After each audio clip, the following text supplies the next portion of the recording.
I've been playing, football for a long, long time. And a lot of people want to refer to me as a veteran these days, which I'm okay with as long as I'm competing. So some of the challenges I faced getting there were huge. I went from Arsenal, a very successful team, even though we were largely amateur, creating history with that team, quadruple winners, the first English club to do so, to then progressing and moving to a foreign country.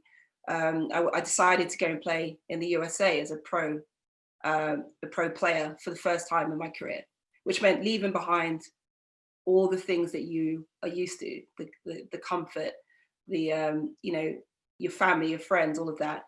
And it was my first real encounter with a form of adversity, if you like.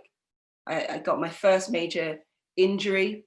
I tore my ACL, which took me out for 9 months, and anyone who knows about an anterior cruciate ligament injury knows that it's a very tough mental battle to recover.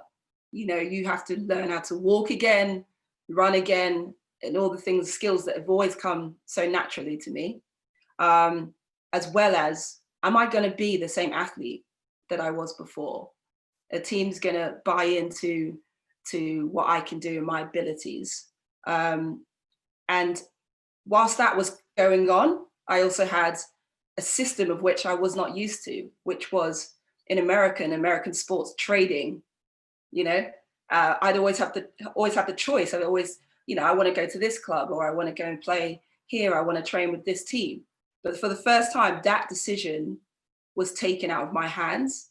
And when I felt really settled in New Jersey, suddenly I was traded to Missouri, St. Louis. I couldn't even pinpoint that on a map at the time.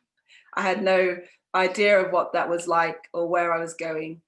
And within 2 days, I was packed up, left the team that I had built bonds with to another team whilst trying to recover from a major injury.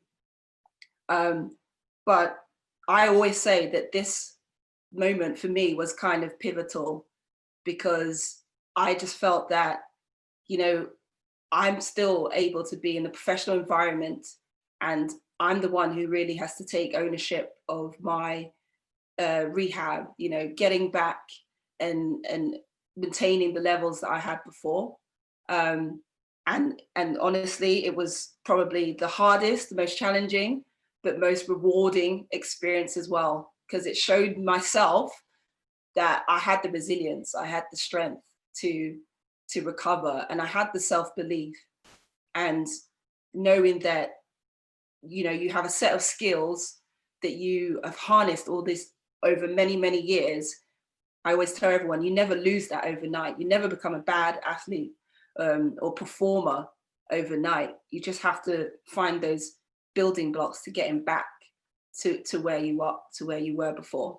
And I realize now that I'm not just me, Anita the athlete. I'm me, Anita, that is visible to young women and girls as an example that they can achieve whatever they wish to achieve, but they have to dare to do it and be brave and understand that you will stumble, you will make mistakes, and adversity is part of the growing process. It's part of being better.